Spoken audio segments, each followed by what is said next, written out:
Start saving for your golden years with a Sagicor Lifestyle Approved Retirement Scheme. The time by Sagicor Life is 7 o'clock. Coming up in the news at 7, drain cleaning demanded amid Portland rains. Sky-high ambitions. Sangster's runway expansion set to boost tourism. Waterworks, Minister Samuda defends government amid criticism. And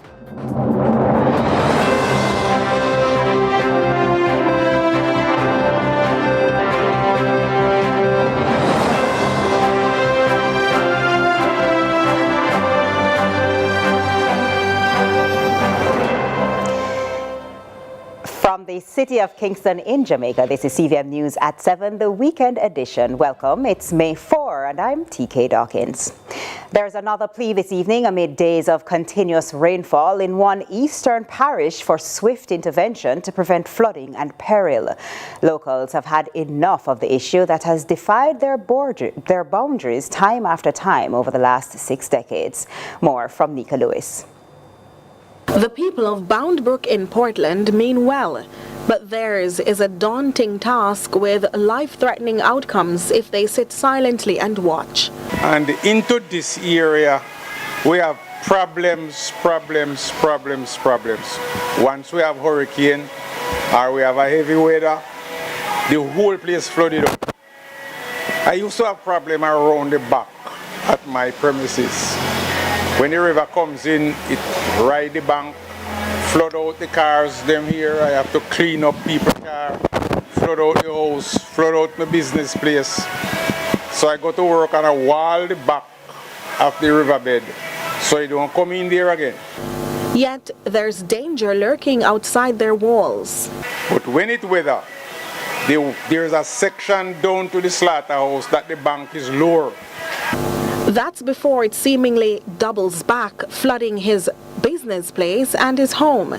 He showed our news team the wall in his house that separates him from the deluge of the river he dubs the Grandie. So the river have a silk up. It black outside at the bank, rise higher than where our water used to run out. So right now what we have to go do now is bore the wall again from top. No, but it's so dangerous because we don't want to bore it. When the river flood, it will flood back in from down here so and come in. Richard says the authorities continue to spend on the riverbed, but there's been no lasting resolution over the decades. It's partly why Councillor Dexter Rowland is increasingly concerned about the rainy season. Normally, at this time of the year, when a lot of rain falls and the year is flooded, people's lives and properties are in danger. We always start to clean the drains in preparation. This has not happened yet, and I'm a bit worried. He says the Little Anoto River is overdue a dredging, while adding there are several drains in the area now blocked. Therefore, I'm calling on the National Work Agency to immediately put some work, maybe even over this weekend, so people's lives and property can be protected. Nika Lewis, CVM News. Up next, a significant development in Jamaica's aviation sector as Sangster International Airport unveils its newly extended runway. Ramon Gordon dives into how this multi-million-dollar project is set to shape the future of travel and tourism in the region. Sangster's doing it big, this time with a newly expanded landing strip at its jet center in Montego Bay, St. James. Shane Monroe is MBJ Airports Limited's CEO. He's excited by the potential. The project is a catalyst for economic growth, particularly through travel and tourism, which is Jamaica's lifeblood. Given that 85% of tourists arrive through Sangster International Airport to Jamaica, the enhanced capabilities of our airport directly facilitate the future increased growth projected for tourist arrivals. The ability to accommodate aircraft with higher payloads and greater safety margins allows for maximizing the potential for growth in international flights from further countries, significantly boosting tourism revenue, propelling economic vitality and creating jobs across various sectors. A staggering 4.17 million tourists visited Jamaica last year. However, over 5 million international terminal passengers passed through the St. James Airport that year. The runway expansion project started back in 2019. The new airfield measures in at 3,060 meters. Deputy Prime Minister and Member of Parliament for Northwest St. James, Dr. Horace Chang, is equally enthused. We're pleased to be here this evening. We came first to join you because of the extension to the Montego Bay Airport that now placed our airport as one of the finest in the Caribbean. Not only in service, but it has the capacity to really absorb the long flights and keep Montego Bay the center of tourism activity in Jamaica and one of the primary destinations in the Caribbean, being able to handle all these new activities. The expansion project is part of a $10.9 billion plan to restore public roads, shorelines, and utility relocation in the parish. At the event inaugurating the strip on Thursday, Airports Authority of Jamaica Chairman Mark Hart said, "By extending the runway, we are not only increasing the capacity of the airport, but also opening options for growth and prosperity." Jamaica's two primary airports earned an estimated $30.76 billion in revenue last year. By extending the landing strip at Sangsters, Jamaicans can expect increased capacity, enhanced safety, and more destination options. Ramon Gordon for CVM News. Minister Matthew Samuda is standing his ground amidst opposition criticism over water investments. As dissenters claim the government has faltered, Senator Samuda hits back, defending their track record. Here's more from Ramon Gordon. We are doing the work. That's according to Minister with Responsibility for Water, Senator Matthew Samuda, who's hitting back at dissenters who claim that the Andrew Holness-led government has dropped the ball on water investments. At the inauguration of the Braco Pipeline project in Trelawney Thursday, Senator Samuda defended the GOJ's track record. No one acknowledges that there was little to no investment for just under 20 years in the National Water Commission. There was a chronic level of disinvestment, meaning that we allowed depreciation of assets, meaning we are in recovery mode. Most recently, the opposition criticized the government's plan to alleviate the water crisis in Western Jamaica. Senator Samuda announced an interim trucking plan for Hanover and Westmoreland, adding his ministry would procure an additional 2,000 black drums for residents in need. However, the opposition's spokesperson on water, Ian Hales, called that move short-sighted. While not directly addressing that concern, the minister moved to defend the National Water Commission against alleged political attacks. You know, you have to be a little masochistic to choose politics, right? Yes. So we choose abuse in some cases. But I find it immeasurably offensive when hard-working public servants, either working in public bodies or in ministries, are brought into political spar. It's not right, it doesn't have a place. Especially when it is done by those who failed to invest and to prioritize in our water systems. The minister maintains the government has surpassed the PNP's work on infrastructure and says even more is afoot. We expect to unleash investments in the water sector that have only been spoken about for 30 years. Whether it is in potable water and sanitation or irrigation, I guarantee you that you will have close to $400 million of works underway in the next 18 months in the water sector across those three categories. Ramon Gordon for CVM News. Is the banning of songs from the airwaves effective in reducing criminal activities? That's the recurring question, particularly when broadcasters are found in breach of the Broadcasting Commission's policies. Industry experts are now weighing in following a recent incident. Here again is Ramon Gordon. A fast spin around is needed for radio disc jockeys, TV hosts, and producers to drift away from music promoting irresponsible driving. The Broadcast Commission, led by Executive Director Cordell Green, has prohibited any song or video content glorifying scamming, illegal drugs, harmful use of weapons, or any other form of illegal activity. Included on that list is reckless driving. CVM News caught up with producer and radio disc jockey Kurt Riley to find out his view where censorship is concerned. Artists have a responsibility. And their responsibility first and foremost is to themselves because they have to make money. Two, art reflects life. See? Yeah. So if the artist and the producer, for argument's sake, is not aware of Broadcast Commission rules, and if there's not a certain standard put in place for every song that play on radio to go through that standard, then we're going to forever have this problem. But does this stifle the creativity of artists? Attorney at law and managing partner at TWP Attorneys, Christopher Townsend, weighed in on that matter. The right to free speech and expression is not an absolute right. Just like every other right, it has qualifications to it. One such qualification is the laws in relation to defamation. So the law recognizes that what you say can do harm. And so it has placed safeguards to prevent harm being done, or certainly provides legal redress for harm being done by what it is that you say. With so much reckless driving, violence and other criminal activities ongoing, should artists feel guilty and refrain from creating such scenarios in their songs? I can't really think of what I would suggest to them except for clean up their lyrics, but it's not as effective as we think it might be. Interestingly, some of these songs, hip-hop songs particularly, that were subjected to being banned back in the days are now being used in the classroom, in the high school classroom with high school students. They're used in poetry classrooms. They're also used for literacy.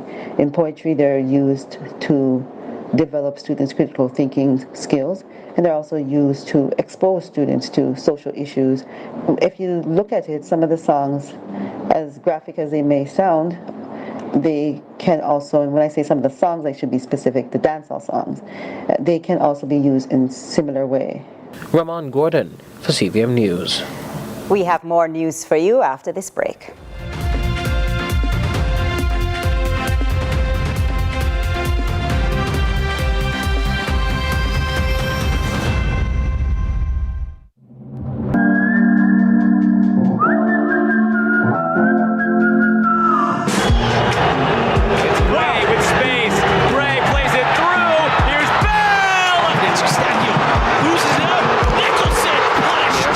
Chance here from outside! Raise ball into the middle, it's a free header, and it's a goal! Our days get a little complex sometimes. Often so many things make sense, yet so many do not. We are being intentional about giving prominence to the big stories in order to clarify and enlighten. Lead Story explains who, what, when, where, why, and how. Lead Story with George Davis, weekdays at 6:30 p.m. on CVM TV.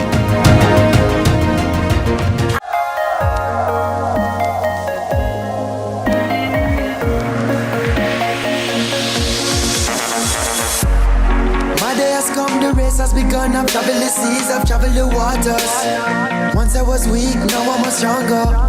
I've worked in the sun, look what I've become. I've conquered the beast, now I'm much greater. I've learned from a failure. Dedication, discipline and drive, seizing every moment that comes up in this life. Jamaica's favorite drama, Your Guilty Pleasure. Listen to me, Izzy Trevor Madden. I don't want you to gamble with my life or the lives of our children. Royal Palm Estate is on CVM every Tuesday and Sunday at 9 p.m.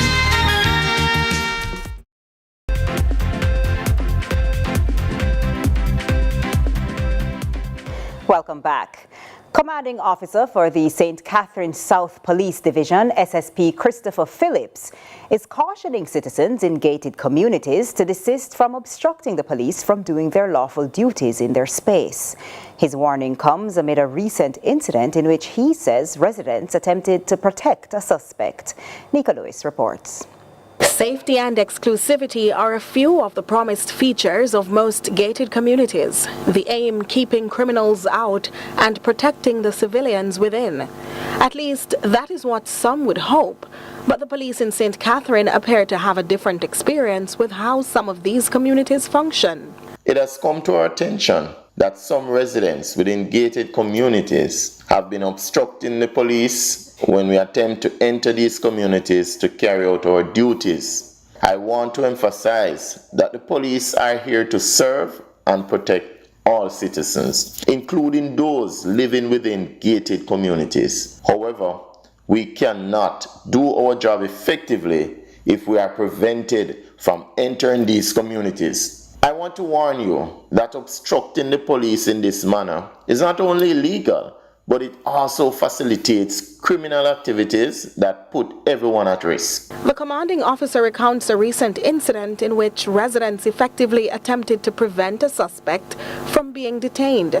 We arrested and charged a man from one such gated community for 7 offenses committed against a 14-year-old girl. Additionally, we found lead sheets and a prohibited weapon in his possession. This is just one example of the many criminal activities that are being facilitated behind the walls of these gated communities. Phillips reminds more is achievable when law-abiding citizens work in tandem with the police. Nika Lewis, CVM News. 2 men have been charged with murder and wounding with intent following the shooting death of a security guard and injury of another in St. James in March. Charged are 57-year-old Wilford Cook, otherwise called Kong, and 21-year-old Lavon Cook, otherwise called Jaja, both of Flower Hill District, St. James. The victim was 36-year-old Nastasia Smith, also of Flower Hill in St. James, and another woman who was wounded on March 17. Reports from the Freeport police are that about 3:30 p.m., Smith and her relative were inside their house with other family members when the Cooks, both armed with firearms, entered the yard and opened gunfire at them through a bedroom window before escaping. The police were alerted, and on their arrival, Smith was seen lying on her back in a pool of blood with a gunshot wound to her chest. She was taken to hospital where she was pronounced dead. The other woman was treated and released. Both Wilford and Lavon Cook were arrested and subsequently charged. Their court date is being finalized. A look now at regional and international news. We begin with news in the region. Gangs in Haiti have launched a series of attacks in the capital just days after new Prime Minister took office. Haitians are calling on the new government to boost the police force and restore law and order. Here's Al Jazeera. Law and order has broken down in Port-au-Prince. Families are fleeing to safer parts of the city as gang violence intensifies. They were shooting very intensely with heavy weapons. It is a terrible situation that we have been experiencing since last night. They have been setting fire to things non-stop. Criminal gangs control large parts of the city. They've burned businesses, attacked police stations, and broken thousands of inmates out of prisons. Haiti's transitional government announced a new prime minister on Tuesday. Many hoped that would restore security to Haiti, but so far the violence has only intensified. This school has been turned into a shelter for dozens of families taking refuge from the violence. People here say there's no hope for the country until it becomes safe to walk the streets. With the 2024 hurricane season 1 month away, Minister of Home Affairs and Information Wilfred Abrams is reminding Barbadians to take all precautions as the weather systems are changing. More from the CBC. From the Met Office indicate this year's hurricane season, which begins on June 1st and ends on November 30th, is set to be an active one. Mr. Abrams says due to events over the last 2 years, they're treating May as the start of the season for the purpose of preparedness so they are not caught by surprise again. However, he stresses the official start of the hurricane season remains the 1st of June. The last couple of years, we know we've gotten weather systems in May, right? And what we don't want is to be caught with our pants now. The earlier we prepare, the better it is. In international news, students showing their support for Palestinians have set up camp outside the University College London. They say they'll continue to protest until the university divests from Israeli institutions that profit from the war in Gaza. The details from Al Jazeera. Events in American universities are certainly inspiring students here in the UK to come out and protest about what's happening in Gaza. We're here at the UCL in central London, but there are protests and encampments happening at other universities, Newcastle, at Warwick, at Manchester.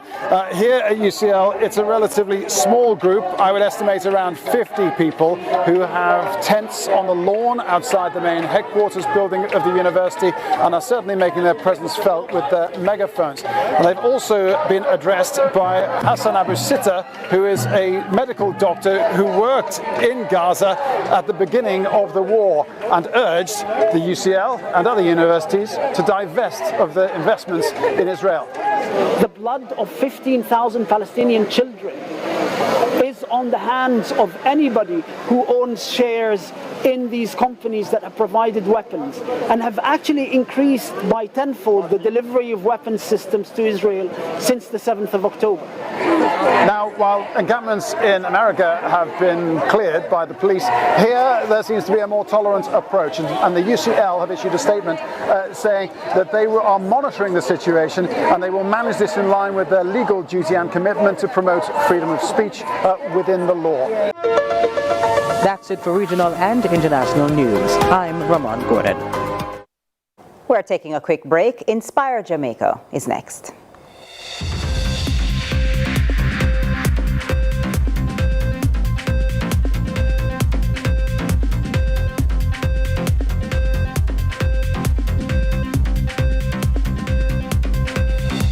The other day, my friend saw the Mitchells at the supermarket and he's really happy with Flow Yard and Road. Hey.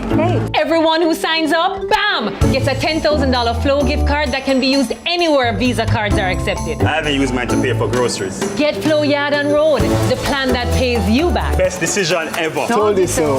I know. Hi, I'm Wayne. And I'm Tammy. And we are the Mitchells. You can watch Meet the Mitchells right here on CVM TV every Wednesday at 8 p.m. Yes, you guys don't want to miss it. We will be having new episodes every week, so definitely follow along with our family. Meet the Mitchell family. Good morning, good morning, good morning. You're the sugar to my tea. Meet the Mitchell family. What's your story? What's your sign? Dreamers. Don't care what other people say. We're doing this in our own way. We come alive. We come alive. We come alive. We're doing this in our own way. We come alive.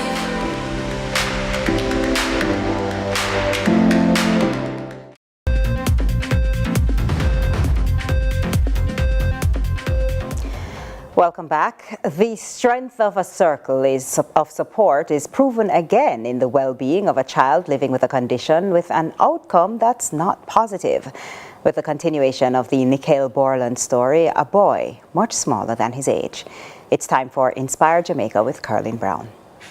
Reach out and touch somebody's hand.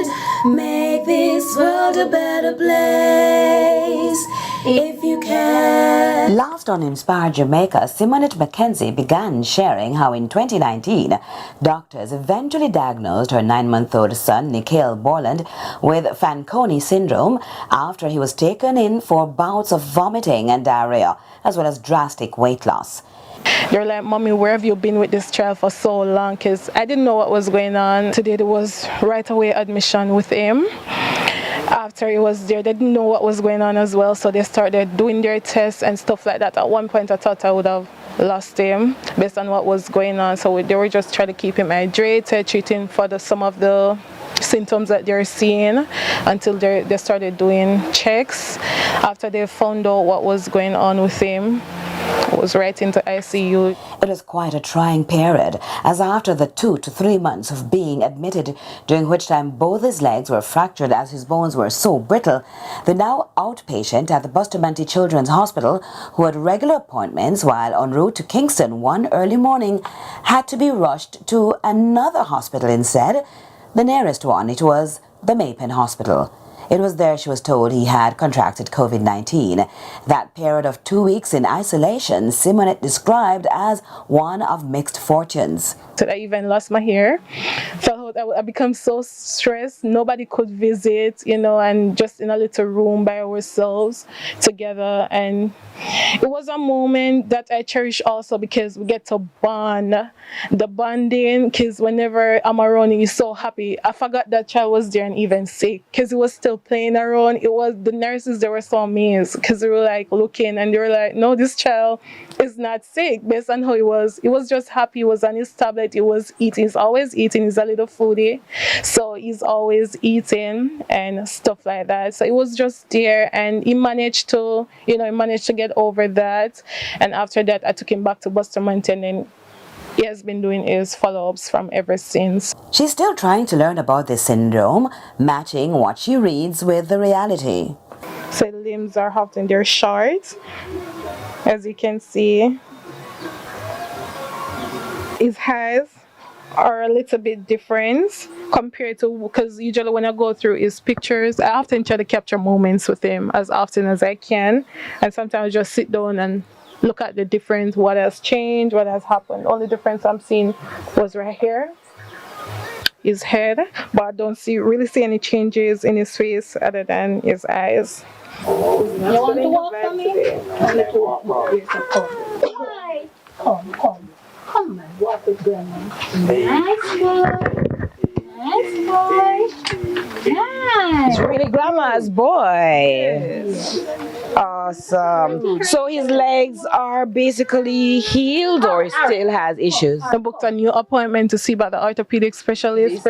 He's still complaining for pain. So he said, Mommy, my knee hurts or my foot hurts. So that's basically it. But he'll move around with support. And that's where the walker comes in handy, as he tries to be independent, even though Grandma is always there like a cushion.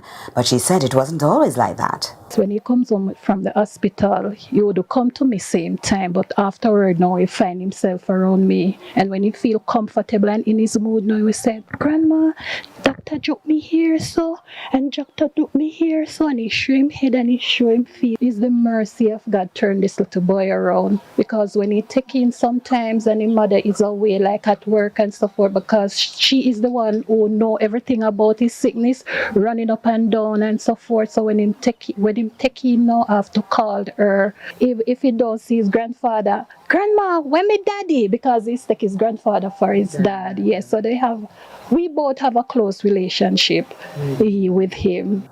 Grandpa Mackenzie dedicates time for Nikhil when he's not in the field. And there's no questioning the family bond with Aunt Tara among his favorites. But it's Mom who remains best equipped to deal with the glances and the queries. Persons are like, Mommy, how do you do this? You're so young. Because I've been doing this from like 21 years old.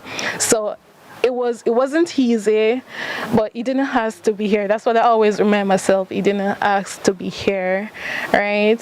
So I try my very best at all time to be there, to be supportive. Unfortunately, there's no cure for Fanconi, and there's an hospital offer from overseas to intervene in his health care, but that would mean extra cash for a mom who is unemployed.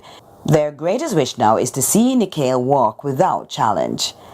I'm Carolyn Brown. Let's continue to inspire Jamaica. Reach out and touch somebody's hand. Make this world a better place if you can. We're up on another break. Sports with Angelique is next.